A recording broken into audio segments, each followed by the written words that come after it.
Hello mga mamis, for today's video, bali DIY cake tong gagawin ko.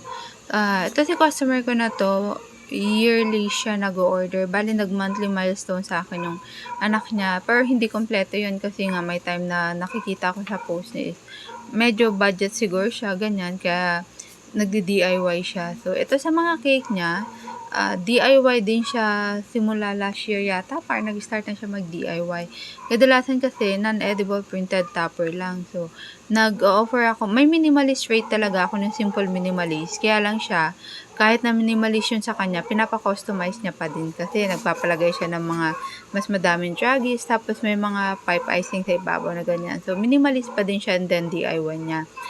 Sa ganyan naman, kumbaga medyo mas may price na din siya compare sa simple minimalist na budget friendly talaga, 'di ba? So kapag yung ganyan na kaya naman ni customer na siya yung mag-design or nagba-budget siya talaga, then okay din lang niya ganyan mag-DIY siya. Pero kasi medyo malaki pa din yung difference or maititipid kahit paano kapag 'di ba, nag-DIY sila.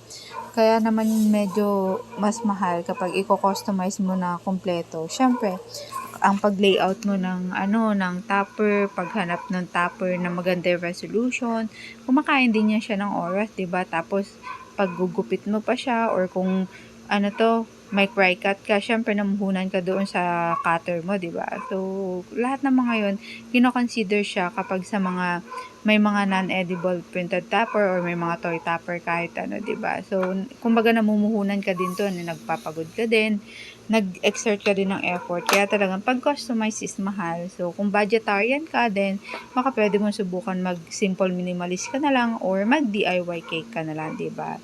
Not bad naman if magdi-DIY. At least nakatipid ka na, tapos nag-enjoy ka pa mag-design ng sarili mong cake, then na-maximize mo yung budget mo. So, yun lang. Nakatipid ka sa baker's fee, 'di ba?